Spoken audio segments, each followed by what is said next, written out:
welcome to the stage, Kirsty Sedgman!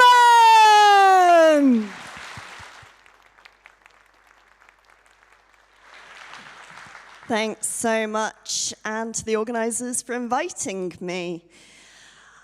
I did a little bit of crowdsourcing the other day to find out what it is people like to hear from speakers like me, and I got a really nice bit of information. They said that things that people are wrong about in an interesting way.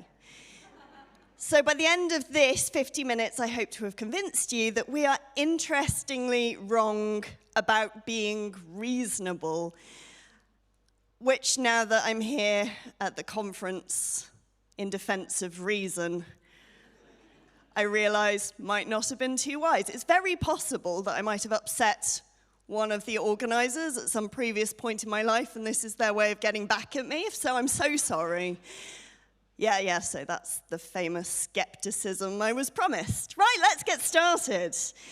But before I do, I just want to give a quick content warning. About halfway through, I will briefly talk about sexual assault. I won't be giving any upsetting details about specific cases, but I will be looking at how the reasonable man standard in law leads to low levels of convictions. I will also be touching on racism, especially anti-black racism, as well as ableism, to talk about the fallacy of reasonable use of force and reasonable accommodations, respectively. Again, I'm not going to go into any specific details of any particular incidents, so just a warning that these themes will occur. Do whatever you need to do to keep yourself safe while I'm talking about this. I'm going to start by reading out something that I wrote in early lockdown, which eventually became the opening to my book on being unreasonable, which, if Andy is here in the audience, you can't stop me now. In December 2014, I was sitting on a sofa in the sweltering jewellery room of London's V&A Museum, sweating profusely, and that's because my entire head down to my waist was covered in my woolen coat, like a kind of rubbish invisibility cloak. Inside the coat, I was struggling to cram my nipple into the mouth of my 4-month-old baby and achieve what the midwives called a good latch. Around us, a swarm of posh older visitors were busy feigning interest in the sparkly jewels in their cases, while they were actually muttering about the weird woman hiding under a coat in the middle of the room. What was she doing? Should we call security? Hands up if you've ever breastfed a baby. A few of you. Well, I don't know about you, but it is brutal. Pre-children, this is how I thought it worked. I'd cradle the baby in one arm, veil my maternal bosom in a modest cotton cover with the other, pop out my nipple, point it towards the baby, breastfeeding achieved. In my experience, though, it usually went a bit more like this. Clutching the baby, I'd slowly peel my nursing bra down, only to find that the bra was the only thing holding the milk in, and the milk was now shooting everywhere. I'm getting soaked, the baby is getting soaked, you guys 3 rows back would be getting soaked. All of this is now happening in a panic. I'd have to ram the nipple into the baby's house, calculating by eye a precise 45-degree upward angle so that enough breast tissue gets over his hard palate before, too late, he's clamped down, ow, he's got the tip, ow, ow, ow. Gritting my teeth, pulling him off, trying again, milk still going everywhere, until, after a few goes, finally I'd get the position exactly right. Then I'd get to sit through toe-curling pain, absolutely rigid and still, for up to half an hour, so that the latch doesn't slip and leave the nipple white and cracked and bleeding. Then repeat all of that with boob number 2. Now, I didn't realize it at the time, but at that exact moment, just a few miles down the road, 40 other women were standing outside Claridge's, feeding their own infants. No ridiculous woolen modesty blankets for them, just a bunch of signs saying, that's what breasts are for, stupid. And in future, I'll be taking my breast at the Ritz. Does anyone remember that? That little protest. Well, this storm in a D-cup, as Channel 4 called it, was part of a nurse-in protest organised by breastfeeding campaigners, and it was prompted by an incident a few days beforehand in which a woman had tweeted a photo of herself covered in a starched white tablecloth after Claridge's staff asked her to cover up when she was feeding her baby. And her tweet about feeling humiliated by this only made front-page news after Nigel Farage, that right-wing bastion of balanced opinion, said in a radio interview that it's surely, quote, not so difficult to breastfeed a baby in a way that's not openly ostentatious. Now, I made the mistake of reading the comments on this story just after my trip to London, which was our first real outing after bringing Monty home to rural mid-Wales. And up until that point, I'd only ever breastfed at home rather than out in public. So I'd just come home. And watching the online backlash unfold, what I noticed was that every commentator had a very different idea about what it meant to be reasonably discreet. For some people, it meant facing the wall, for others, slinking away to the loo, others getting out only one boob at a time rather than whopping them both out, hiding underneath the table, or is it okay as long as I don't leap on top of it and do a shimmy, or should I stay inside for a year just to be polite? Precisely how many millimeters of areola are acceptable? I wondered. Exactly how many seconds? Is it okay to wait between unsheathing the bra and getting the baby safely latched? And this experience led to a revelation. What if the problem wasn't me? What if the answer wasn't covering myself with a coat? What if the problem was all those other people I'd never even met, who felt like they had the right to tell me what I should be doing with my body and my baby? Those who felt that they and they alone could confidently advise on what a reasonable level of discretion looks like without any understanding of my personal circumstances of how hard and physically traumatizing it was to breastfeed, and in many cases without themselves even owning a pair of breasts. Oh, you managed to use a feeding cover. Good for you. I need to keep my eyes fixed on my kid's mouth at all times or else it's excruciating. You don't see why it's so difficult to feed on the toilet while you try eating your dinner amid the smell of piss. Why can't you just pump at home, then take the bottle with you? Well, because without the ability to feed on the go, I'd have to lug around two painful, swollen beach balls strapped to my chest. And anyway, what gives you the right to suggest that my pain, my inconvenience, and my child's health are a reasonable price to pay for daring to lactate in public? Why do you think that simply averting your eyeballs is an unreasonable thing to do? So that's the kind of question that I have spent the past decade answering, moving far away from just my boobs, I'm sure you'll be happy to know. What does it mean to understand the rules of engagement? How do we figure out the norms of behavior in every aspect of social life? Who has the power to set and police the rules? When do those rules make social participation safer and fairer and better for everyone? Who do the rules benefit and whom do they disenfranchise and harm? So that's the big question that I started to ask. What does it mean to feel like you are a reasonable person with the right to judge how others behave? I'm going to tell you a little bit more about the book soon. Suck it, Andy. But first, how did I come to these questions? I'm going to tell you just a little bit about my research more broadly. So I am an audience scholar. I call myself Doctor of Audiences because I am unbearable.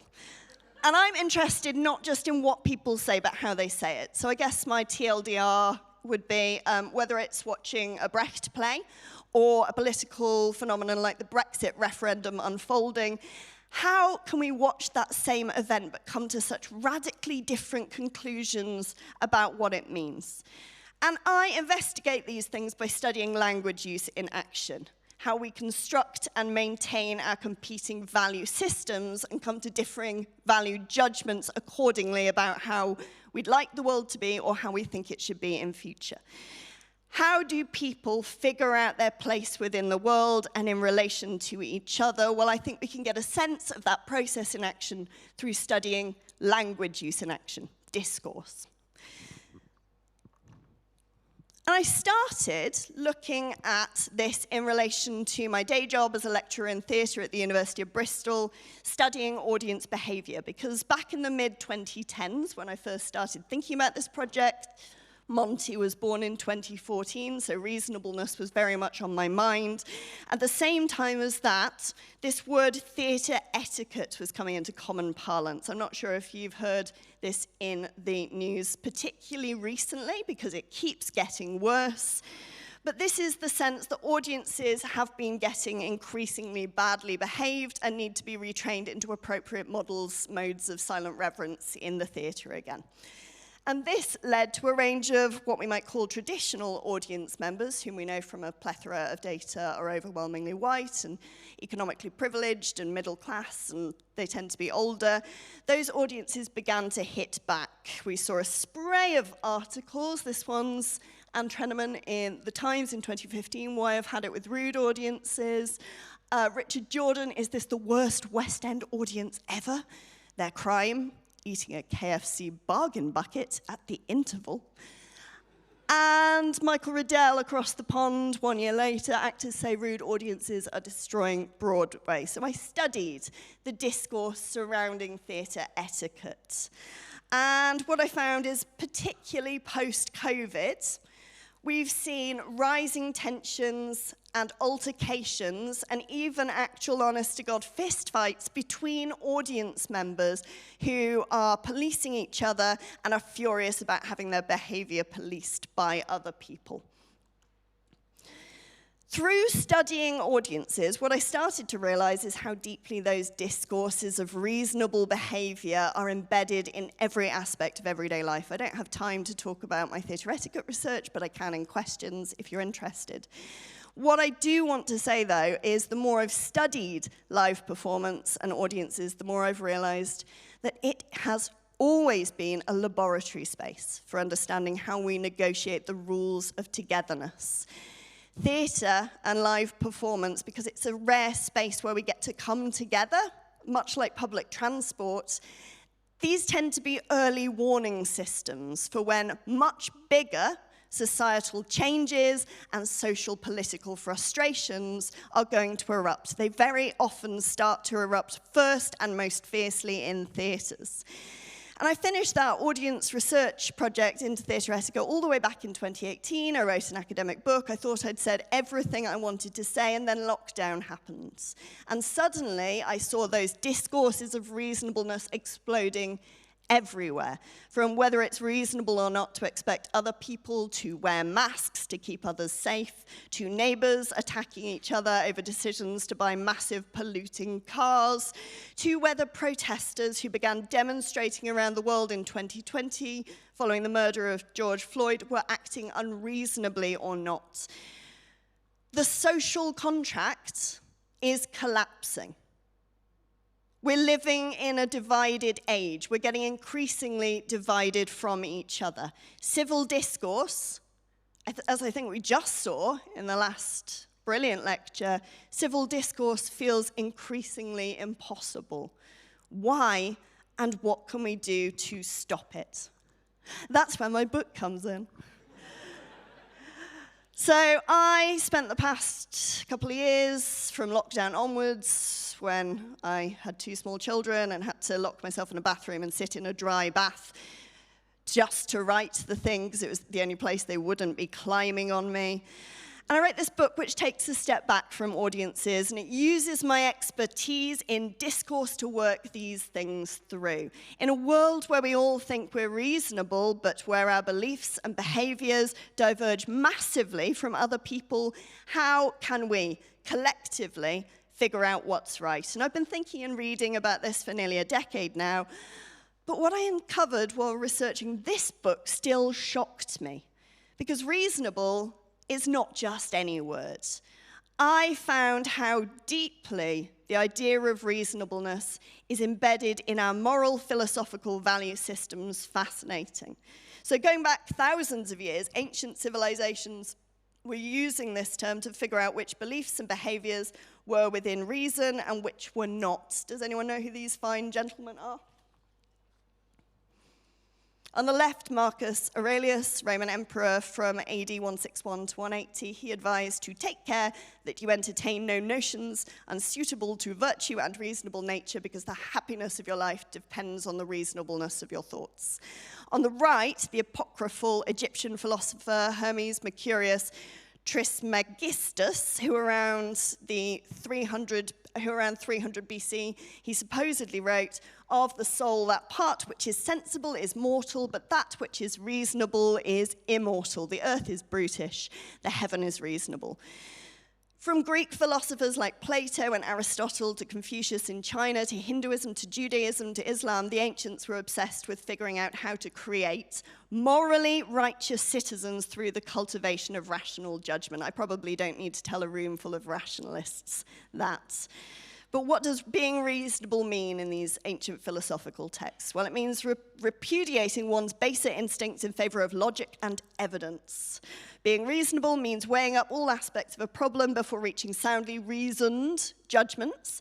Being reasonable means being able to recognize right from wrong, good from bad, truth from non-truth, and being ethical enough to generally make the right decisions about where on that spectrum your actions, beliefs, and behaviors should land. It sounds great, right? Unarguably so. Well, yes and no. I'm an academic, so I love to argue it. Here we go. The word has become so ingrained in our societal judgment mechanisms that it became gradually embedded in international law. So can you think of any legal phrases that use that word, reasonable? Reasonable doubt, yeah. Reasonable use of force, reasonable accommodations. It is a core principle, in fact, one of the core principles of the International Court of Justice, which acknowledges that what is reasonable and equitable in any given case must depend on its circumstances. I go into this a lot more obviously in the book, but in other words, the term reasonable became central to both moral and legal judgment systems because it introduces a necessary element of flexibility. It acknowledges that a fair judgment on any given case has to depend on the particularities of that case, and it allows juries and judges to apply theoretically rigid rules to situations which in practice are going to have actually infinitely indeterminate variables.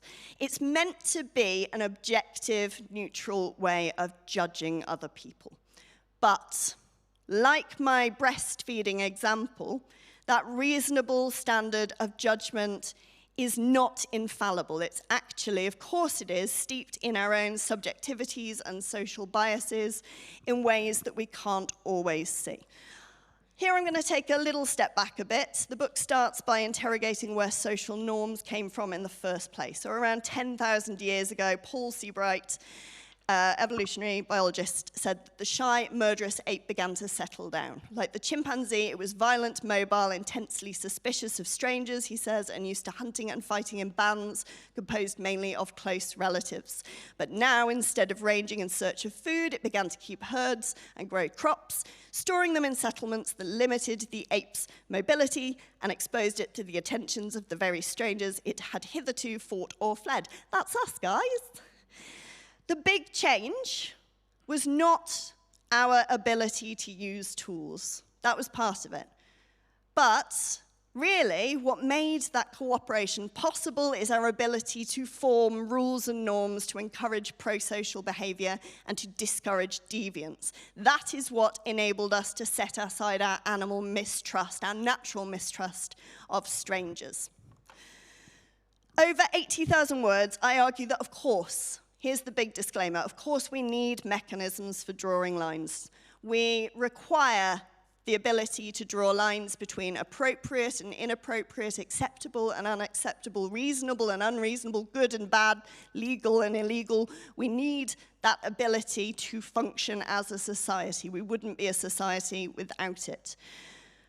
But we also need mechanisms for critically considering who gets to draw those lines, who has historically had the power to set those rules, to enforce them, Who are social life and public space designed to benefit? Who has a vested interest in keeping norms of behavior in place? And for whom are those norms and rules and behavioral codes perhaps not serving anymore? So what we're talking about here, of course, is the idea of normativity. And that's at the heart of the reasonable standard. The idea that there's a normal kind of person living a normal kind of life. Here are a few slides that I showed to my students to illustrate this. This is it was famously this image was famously documented in The Guardian and other newspapers around about 2014, I think. On the left, this is what Google Images showed you when you searched for the phrase unprofessional hair. On the right, professional hair. So I think we can see the problem here. Sleek, predominantly white women with straightened hair versus natural hair on the left. So we can see this algorithmic bias in action, but also, of course, it's reflecting broader societal biases. Another example of normativity in action, anyone guess what search term I put in to make Google Image show me this? Say again? A couple, relationship, loving relationship. So it looks like only straight people are allowed to be in loving relationships. What are we seeing here? There is no elevator to success. You have to take the stairs. What a fun infographic. What if you're unable to take the stairs and need to take the elevator? I guess you fail. Sorry about that. That was in a university, so great message. And then I love and hate this picture simultaneously because someone looked at that genuinely and went, yeah, that's a great way to make people in wheelchairs get up that very short flight of stairs. Make them do, 13 backwards and forwards turns? Great stuff. Problem solved. And then this one, some more stairs. What's the problem here? They're see-through. So clearly, the people who designed this have never chosen to wear a skirt. Wonderful. And of course, famously, the crash test dummies that up until very recently were modeled on the average frame, which is to say the average male frame, leaving women much more likely to die in a car crash. Also wonderful. Normativity. Yay. Great. So our gender, our ethnicity, our religion, our social class, our sexuality, our body type, our place of birth, our current place of residence, whether we're disabled or non-disabled, neurodivergent or neurotypical, cis or trans, and every combination thereof, all these factors obviously affect the way we experience, make sense of, and engage with that social contract, as well as how the social contract operates on us. Behavioral expectations are constructed and maintained through social performances, literally through the way that we act. And the ability to be seen to act in the right or the reasonable way has historically been determined according to who we are seen to be. Sarah Ahmed, amazing feminist killjoy philosopher, talks about this in terms of marked versus unmarked bodies. She says that it is the male, middle-class, non-disabled body that tends to get to pass through the world as unmarked the strangeness that is afforded everybody else. And that brings us back to the problem with reasonableness, because in courts, legal judgments rest on the question of what a reasonable person would have done under that same set of circumstances. And the problem with this is that the reasonable person test historically was actually called, in its earliest days, the reasonable man test, specifically a rich upper middle class white man. So it was meant to be an objective, neutral judgment, a kind of bird's eye arbiter of human life, free from flaws, but actually, as countless legal scholars have pointed out over the past few years, of course, that standard, that person, that judgment process is no more free of subjective biases than any of us. So here, let me be very clear. It's not that this is an exceptionally bad viewpoint. Rather, what I'm pointing towards is the dangers of relying on only one singular viewpoint as the reasonable arbiter of everybody else. So I'm going to give you an example of this, and this is where we come to sexual harassment and sexual assault trials. Thanks to law reforms in jurisdictions throughout much of the world, rape reports have been increasing exponentially over the past decades, but rape convictions have remained relatively static, a discrepancy which has been called the justice gap. Why is this? So I draw on research to explain that judgments are, of course, they're meant to be made solely via what's called data-driven processing, which means arriving at reasonable verdicts through objective assessment of the evidence alone. But of course, just like life itself, the law is never going to be as tidy as we'd like it to be. The law was built by human beings and is applied by human beings to other human beings whose interactions can't easily be separated out along those neat moral lines. That's why we needed that word reasonable in the first place, remember. So that messy necessity of working out who did what to whom within the specific context of how and where and why means that in practice, decisions tend to be made via what's called schematic processing, which means referring to a series of abstract ideas and expectations, or schemata, which are like widespread normative assumptions about how we think the world works. And what we have historically thought about women is that they are dangerous temptresses leading hapless men astray. Don't just take my word for it. So I'm going to give you an example, which is this 1064 letter by Peter Damian, a monk who sent his fellow clergymen a long list of all the things that he believed women, specifically priests' wives, were like. Ladies, tag yourselves. Which one of these speaks to you? What have we got? Mad vipers who, because of impatience of the burning lust of your loves, mutilate Christ. Who's that? Lionesses who, like monsters, make careless men perish. Screech owls, that's a nice simple one. What did the owls do? What did the hoopos do? I think the Bible classified them as unclean, like women, so that's lovely. From innocent sailors being lured under the water by irresistible sirens in Homer's Odyssey to warnings of devious incubi given in the records of the bedchamber, which is from China's Sui dynasty around AD 600, or the Christian mother of all humankind, Eve, her very self. The fear of the female temptress has ancient roots. Behind every badly behaving man, the story goes, you'll find the corrupting force of a woman polluting his rational mind with carnal lusts. So on a societal level, when it comes to consent, our sense-making abilities are fundamentally shaped by those ancient schemata, these woman-hating, perpetrator-emphasizing, victim-blaming frameworks of belief. This is what, in courtrooms around the world, we are calling reasonable. Other examples in the book include reasonable use of force in cases of police violence and the violent schemata from enslavement, what Patricia Hill Collins calls controlling images that continue to mean that black men especially are seen as a threat. It also covers things like reasonable accommodations in disability law, because those decisions tend to be made by what disability scholar Jen Slater calls the normate, and are then used to put off making any adjustments at all too often while calling them reasonable. But of course, it's not just about judgments in law. It's about how we take up reasonable positions in order to judge and censure others in every aspect of social life. So some of the questions that I interrogate are, should women be allowed to apply makeup on public transport?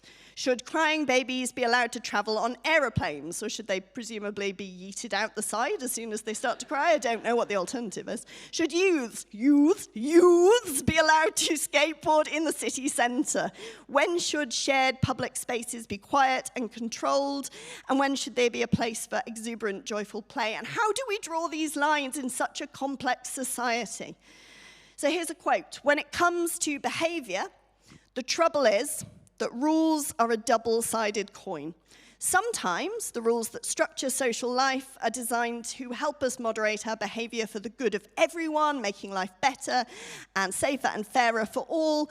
Other times, though, The rules have been unfairly wielded as a weapon to disempower and divide, keeping the masses docile, deferent, and in their place. It's the same with social judgment. At its best, the act of judging other people is a moral imperative, a mechanism for encouraging everyone to work together and moderate their behavior for the common good. Sometimes it leads to vile idiots like Alex Jones being hit with billion-pound fines. This is a good thing. But at its worst, laying our own judgments onto others, if they are not backed up by evidence and careful critical thinking, can be sometimes a way to keep the status quo intact, to preserve immoral phenomena like bigotry, inequality, and injustice. And throughout history, the urge to impose strict ideals onto other people has tended to land hardest on those who are the most marginalized. So I explore how this plays out in all sorts of ways, from disabled people being kicked out of cinemas for laughing in the wrong places, to black families in the USA having the police called on them every year for celebrating too loudly at their children's graduations. And from anti-maskers shouting sheeple at immunocompromised people to the recent crackdowns over acts of public protest. Sometimes those cries to be reasonable and be considerate of other people are actually failing to consider other people who are unjustly being harmed by the imposition of rigid rules. So the book is structured into two halves. Part one is what I've begun to describe. I look back through history and around the world to uncover how important our ability to set norms and rules was to the development of civilization ourselves. I look at how we come to behave in the first place, how we learn to moderate our own behavior to keep it in line with everyone else, both consciously and supraconsciously, beneath the level of consciousness. I've got lots of funny stories in there about times when I've been unreasonable myself, from breastfeeding to the second meanest thing I ever did to my poor husband, Tom. And if anyone is the true reasonable man in this story, it's him for putting up with me. I also look at our contemporary political context, of course, I have to, what I call the disconnection economy, whereby neoliberal politics and technology are deliberately conspiring to separate us all into those separate bubbles and to incentivize decision. It's not as simplistic social media as bad treaties, nor do I argue that we're just tribal animals, we're irrational, impulsive, we're led by our monkey brains, we do bad things because we can't help it. No, absolutely not. Powerful forces are working to divide us, but ultimately it's a hopeful story because we are agentic, rational, thinking creatures who have the power to decide how to live together. Then in part two, I do a deep dive into civil behavior, civil protest, and civil debate. So the chapter 4, Neighbors Behaving Badly, it's about spatial entitlement and how that plays out, particularly on social media apps like Nextdoor, where everybody is arguing about everybody's behavior all the time. It covers everything from the impossibility of taking children out in public without being seen as a noisy, disruptive nuisance to the lack of what we call third places, public spaces for leisure and detrimental disappearance, thanks to that lack of third places, of what we call collective effervescence, which is collective communal acts of exuberant public joy. And I look at political and community campaigns to stamp down on truly public spaces for things like games of street football and community barbecues and street parties and free festivals. And so often people who participate in those things come to be branded unreasonable, particularly by the press.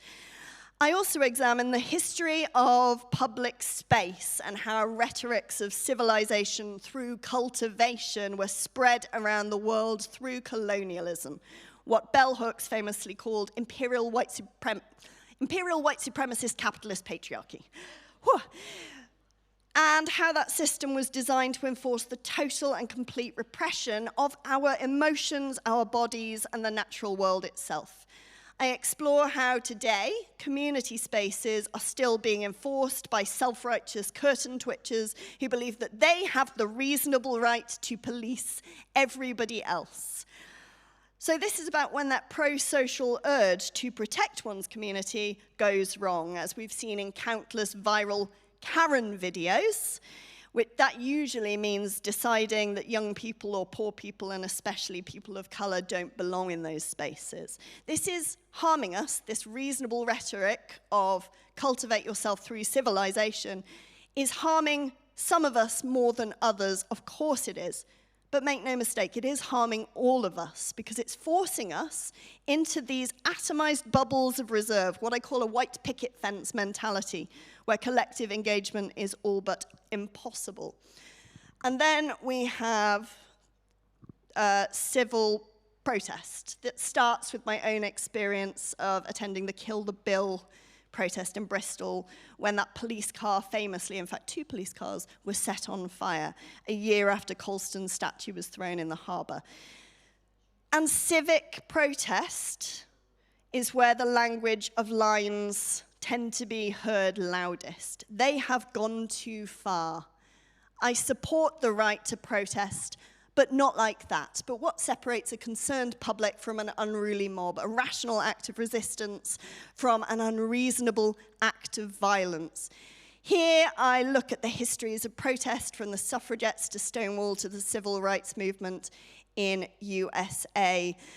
And I pick up on Howard Zinn's topsy-turvy argument. He said that the debates about civil disobedience are topsy-turvy because our problem isn't the people who are fighting back. Our problem is that people are obedient. The problem, he says, is civic obedience. All over the world, in the face of poverty and starvation and stupidity and war and cruelty, our problem is that people are obedient while the jails are full of petty thieves. And all the while, the grand thieves are running the country. That was 1970. Could absolutely be said today. And I argue that we can see this topsy-turviness in action in things like the narratives that are emerging now of virtuous vigilantes physically assaulting the disruptive champagne villains who are trying desperately to stop the world from burning down. The narrative itself is unreasonable.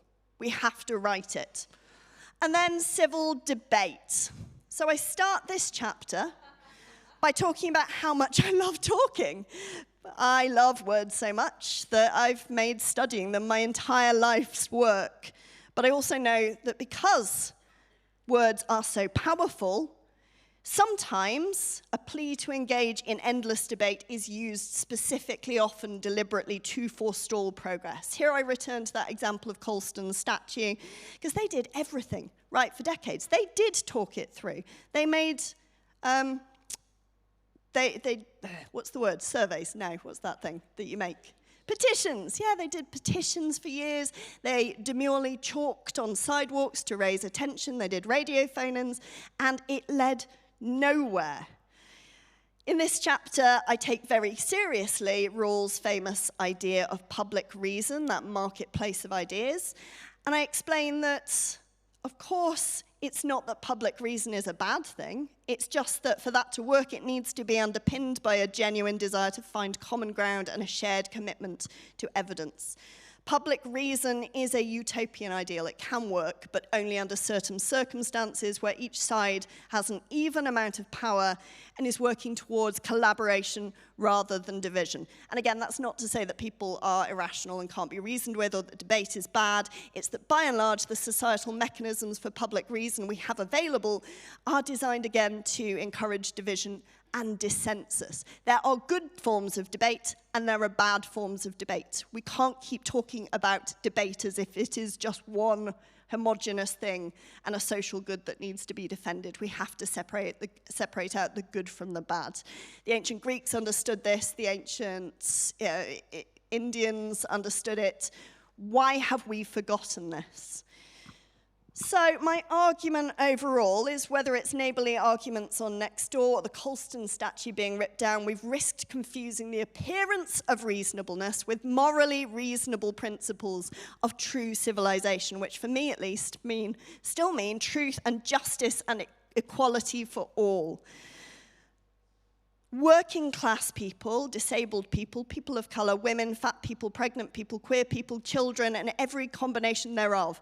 These are just some of the people who've historically been seen as undisciplined, possessed of hysterical minds and unstable bodies and unruly emotions. These are the people who have been systematically assimilated, excluded, or else violently eliminated from that reasonable public sphere, especially when they speak out against prejudice.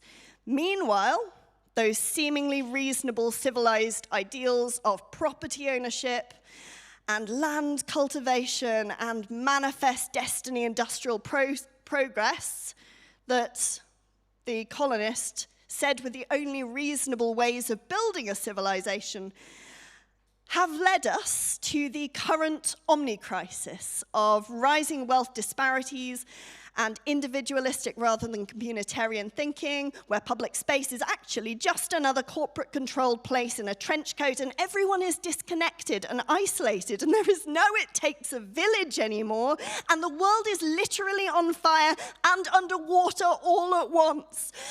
Very fucking reasonable.